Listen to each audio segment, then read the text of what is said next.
How to live. Roxy Jacenko is the PR queen of Australia. She is the founder and director of 4 companies: Sweaty Betty PR, the Ministry of Talent, Social Union, and Pixie's Bows. She's also the mother of 2 children, is a breast cancer survivor. She starred on Celebrity Apprentice and has penned 3 novels, which is most recently a non-fiction book, Roxy's Little Black Book of Tips and Tricks. So we love the book. What inspired you to kind of share all your secrets, all your PR secrets with your fans? It's an interesting one because I started doing seminars about 4 years ago, and they started with like just 150 people who came and paid for tickets, and we'd talk for sort of 2 hours on PR and marketing and digital. And then it's grown, sort of 4 years on, it's 700 people, and we do Sydney, Melbourne and Gold Coast. So the publisher, Allen and Unwin, who I've done my other books with, came to me and said, you know what, it's time to do a non-fiction book. So did you really give away all your secrets in the book, or did you like save some and that's just really like your 80%? Look, you know what? I guess you never ever give away everything. What that book is, I think it's a really easy read for me. It's like an hour and a half read, cover to cover. It's very conversational. It's not too tricky. I mean, I was never a smart student at school. I needed it to be something that was easy for everyone to understand and to, get something out of. I didn't give everything away, of course not. But what I've given there is a start to finish of basically what it takes in business. So it's not just a PR and marketing person's book. I think it's more about if you're starting a business, these are the things that you need to keep in mind. That, you're not going to be the girl who goes for lunch at, 12 o'clock on a Friday and doesn't return because you own the business. Totally. You may be there until 12 a.m. on, the next day because you work harder than you'll ever work. And I think there's not many books out there that actually tell you like it is. Yeah, I love that about what you said. It's so digestible. Like literally reading the book, I feel like your voice is in my head and you're just reading it to me. And I think that's something that you do so well. I love that like the authenticity comes through in everything that you do, which is something that we really try to do as well. I think it's important. Everyone's trying to be something that they're not. You know what? I would rather, like it or loathe it, be who I am and share the good with the bad. I've got no problems talking about how shit things can be and how good they can be. But I think the reality is you only are able to, I guess, inspire other people if they can see the shortcomings that you also face as well as the success. Mine have been very well documented, and that's why people have become quite respectful of the fact, no matter how hard it gets with personal life and for work, you just keep going. And I'll tell it like it is. And that's what that book is. It's me basically talking but written down. When I was chatting to a few friends who were like massive fans of yours, and I was like, tell me everything you love about Roxy. Like, what is it about her? And like the number one response I got back was she is just so unapologetic. You know who you are, and you're not afraid to say it. And I think that's important. A skill. Yeah, 100%. Because it comes with confidence and experience, and I think that's what every kind of young girl or young guy even looking to get into the industry is trying to find. I think the other thing is as well that, don't try and be something that you're not. I am who I am. What you see on Instagram, whether I've got, whether I've fixed my nose because it was so big. Yeah, we're both talking about doing that as well. Oh, it's the most painful thing you'll ever do. Oh, really? Oh, I'll tell you. If you ask me if I got fake tits, I've got fake tits. Yeah. Why lie? Be truthful. Totally. It reminds me of that Alessia Cara song. Is it Alessia Cara? No, it's the girl from Pitch Perfect. Oh, Hailey Steinfeld? Yeah, you know that Hailey Steinfeld no, song? But I'll Most girls. It. It's most girls. Yes. It's just like whatever you need to do to feel your best self, do it and own it. Correct. Like you don't have to feel apologetic for that. No, and you should never. Yeah.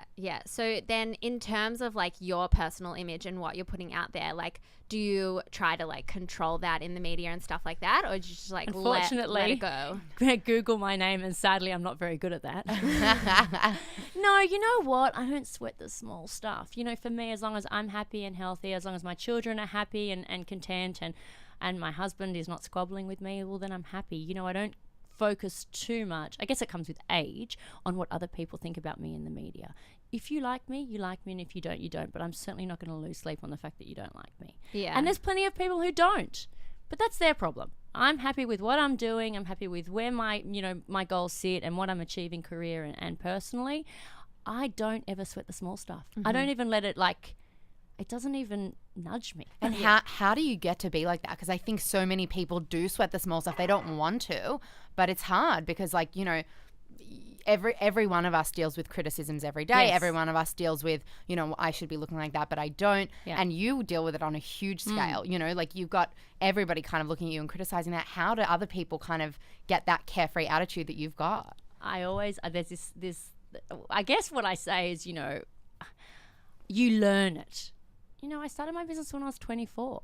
And there was every criticism under the sun. Her parents paid for her business. I was like, what the fuck did they pay for? Yeah. I've got a fax machine and a cordless phone. There was nothing they needed to buy other than those two devices. I guess you build a resilience to it. But I also look at it as a positive, as I should speak in English, as a That would be positive. preferable. Yeah, if you don't mind. Preferable. Yeah. Now I should speak in English. Hebrew will be all right yeah, though, if look. you guys speak it. I don't know. I guess for every negativity, it's someone talking about you. And if they want to speak negatively about me, let them do it, because guess what? They're still talking about me. I mean, there was an article the other week about how this particular journalist in Sydney thanked me so much for having so much Botox because it's made her realise that she's never going to do it. And I was like, get a fucking grip. You're going to make a whole page of a news story in a major newspaper about my face. Yeah, my lips are done. Yeah, I've got no wrinkles when I raise my eyebrows. But that's what I want to do for me. So you are in the media a lot. Is a lot of that what you put out there? I'm always so interested in that because I love just, mostly Instagram. You Is see, it- it's oh, so they just pick interesting. it up from your yeah, so Instagram? much. I mean, look, I can be conniving as well. I know there's certain stuff I can put on Instagram and I know it'll get picked up straight away.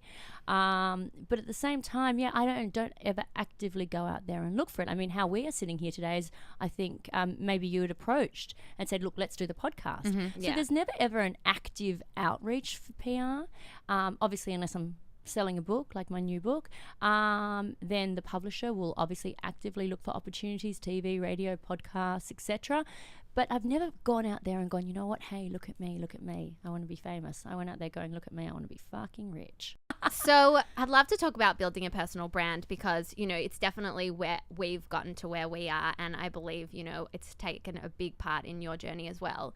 And, you're a founder of a business and we're founders of a business. But Or 4 businesses, Roxy. Four Yeah, businesses. do you mind? Yeah, exactly. Sorry. But so do you think that it's important for everyone to build a personal brand? Like, is it something that you're encouraging your team members to do as well? No, I think that it's not that important. I think mine was almost involuntary. Why I built a personal brand was because I was good at what I was doing.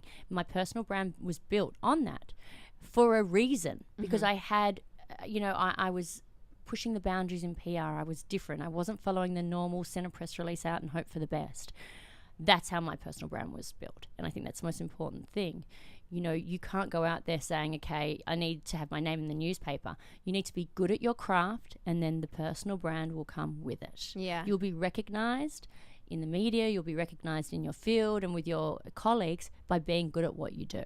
I guess mine is a really interesting one because generally the brands, the publicist is obviously a back seat and never as, I guess, out there as I am. But you also have to look at it. I did Celebrity Apprentice. So instantaneously that skyrocketed me to just the average PR girl who, I was known, but I was known for my craft. Going to, then being on a major TV network, Channel 9. So, do I think you need to go out there and hustle? No, I think what you need to go out there and be is the best you can be in your career and build the personal brand by being the best at your craft. I think that's really good advice. That's not at all what I was expecting you to say, but I Same. think, but It's I think true. Too that many makes people so much want to sense. be famous. Forget the fame.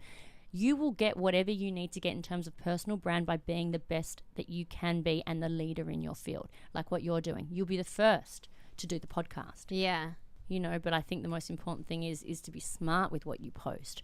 If you've got a business, let the business have a page that is dedicated to the business and communicating to the potential customers and the customers that you've currently got.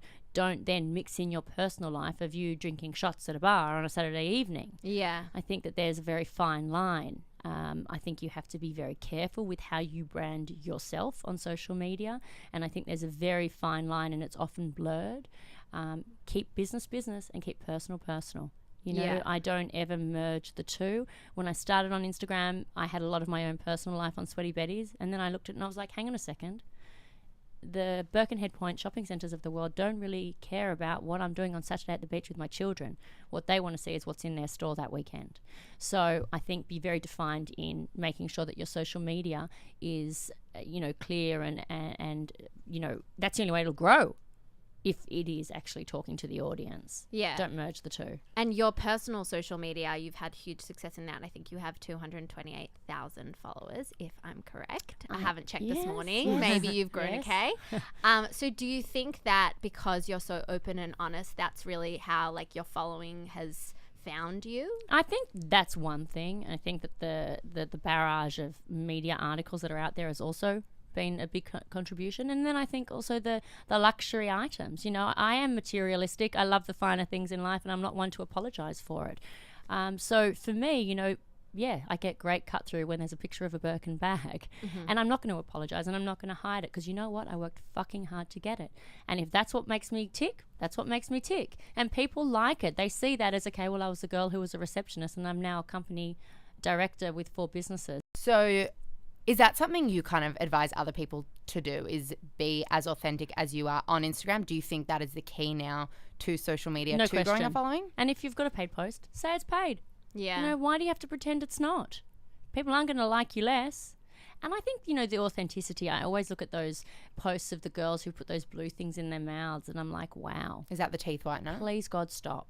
Oh, that light bright thing. Enough. Yeah, I don't get it. No, I don't get it either. I mean, you're not really walking around the street with that in your mouth, and you're not really using it. It probably doesn't work. Don't do it. Be authentic. It's always nice to, obviously earn an extra income, but do posts or take posts on that are paid that actually fit with your lifestyle. I mean, there's 1,000,001 posts I could be doing and paid for, but I'm not going to do it if I actually wouldn't use it, wear it, eat it. Have authenticity, because people are very smart. Instagram's been around for a long enough time now that people can see right through it. So you talk in your book about how to curate the perfect feed. Yeah. Can you run us through tips? Oh, look, you know what? I think the most important thing for me is just to make sure that the images are good. People don't read. I'm not into 1,000,001 hashtags. I know a lot of people like hashtags because I think it increases their following. Maybe it does. I'd rather my following grows slowly and I don't have 3,000, hashtags at the bottom of every post. Yeah. I think the quality of imagery is absolutely key. If you're making it a business, we'll get a professional photographer or collaborate with someone who is trying to become a professional photographer so that the quality of your imagery is magazine worthy. And then where do you feel like your offline presence comes into that, networking and things like that? I don't network. I'm the most antisocial PR girl you'll ever meet. Really? So I'm That going surprises me. No, That no. really surprised me. What are you, Uber Eats and Netflix kind of gal? No, I'm an Uber Eats and Stan kind of a girl. No, I don't go out. I've got to go to Melbourne today for an event, and you know what? It gives me anxiety because I'm not social. I actually find being in that environment really quite hard. It becomes like an act for me when I do my seminars around the country. It's like an act I step into. I can talk the talk and walk the walk because it's what I know and it's what I do every day. Is it where I'm in my element? No, it's not at all. I find it very hard. I think that's so interesting because I think so many people feel like that, and so many people do feel anxious around social settings but feel pressure to go out, and in jobs you kind of have to. Yes. How do you overcome that? You just have to do it. Have a drink. Yeah. Get on with Seriously, it. Get on with it. It pays my bills. Yeah. So I'll smile and I'll be there and I'll whirl and twirl and do what I have to do, but I never ever do it beyond my working commitments. You won't find me making 10 million plans of a weekend. I don't. I like to be with my laptop doing my emails and playing with the children. So you talk a lot about, you said before, you're materialistic, you like the finer things in Yeah. life, but I really want to get to know the real Roxy a bit more than that. I know you put it all out there already, but so something that's really important to us is advocating for our values through our business. And I think with being authentic, you have to talk about what you care about. What are the things that are most important to you? The values. You obviously have kids. What are the things that you want to kind of see change in the world for the to leave your kids with a better world? Look, it's an interesting one. I would say to you, I don't look at it from a world. I look at it from my circle of where I am. And that is something that, I spoke about in my morning meeting today to my team. I was like, I want you to walk in at one level and walk out on a higher level. My job as an individual is to make sure your career grows. You grow as an individual. You grow in your career and you succeed. I don't want you to come in here and plateau. And I had this screaming match in my morning meeting today saying, guys, if that's not what you want, if you don't want to come in here and go from A to Z and grow as an individual in both the personal and in your career, this is not the job for you. So for me, that's one thing that's very important. And I know it's not the world, but if you come into contact with me, I want you to have gained something and benefited. And then I guess from the kids' perspective is just making sure that they understand the importance of work ethic. So many people leave school now and, they think that they're going to walk in after uni and get the job as a general manager. Well, you're not. Understand the importance of work ethic and, growing. Start as a receptionist and work your way through the business. Don't walk in there thinking you're bigger than Ben-Hur, because you're not. I think that's an important thing, and it's something I'll always push to my kids. I mean, I've worked since I was 14. McDonald's was my first job. I always had work ethic, and it was instilled in me since I was like 14 and 9 months and couldn't get a job. So for me, it's the progression of my staff and my team, and then obviously ensuring that my children are of the understanding that nothing will be handed to them in life, and if you want, you work, and that, you can achieve anything you want to achieve, whether you're smart or not smart, as long as you have dedication, you're kind, and you do your absolute best. And I think your daughter already must have an incredible work ethic. How old is she now? 7. 7, and oh my she God, has. is she? Yeah. She has a massive following. She Yeah. has Pixie's Bows. Yeah. What's her involvement in all of that? So we launched Pixie's Bows, the kids' hair accessory company, in 2011, and now it's in Wait, Maya. when she was how old? Born. 1 or something. Basically born. So That's now it's crazy. we're now in Maya stores, which is amazing, and also on the Iconic Kids.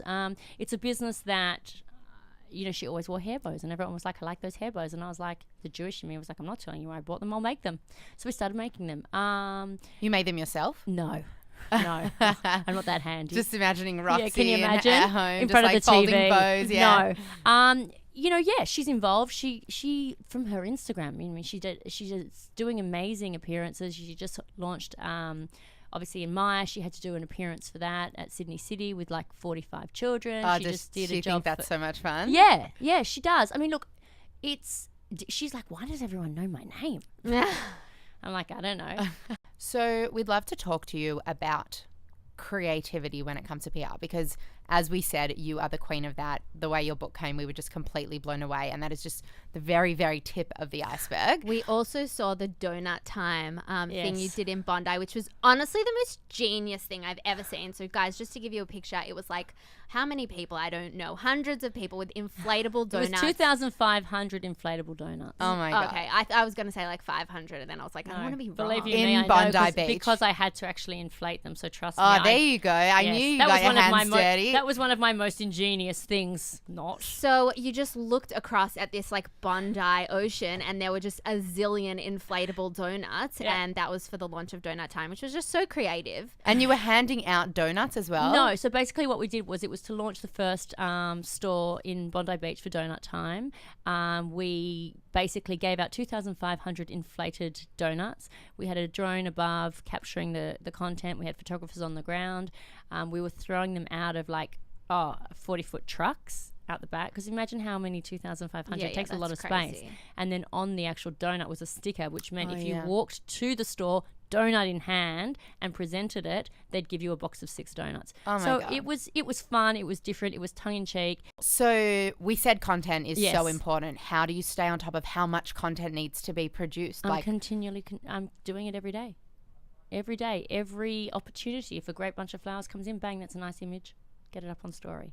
And do you feel like it's exhausting for you, or have you just kind of seamlessly put it into your life now where I don't something's think about happening? it at all. At all. I don't think about it. I think the time you spend making a list or thinking about stuff too much is when you miss the opportunity. What's your favorite thing about running your own business? Wow. Quick fire. Not. Favorite thing about running my own... You know what? Seeing staff succeed. For me, Grace and Dan, who work with me, have come in as interns and worked their way up to be senior publicists and kick goals every day.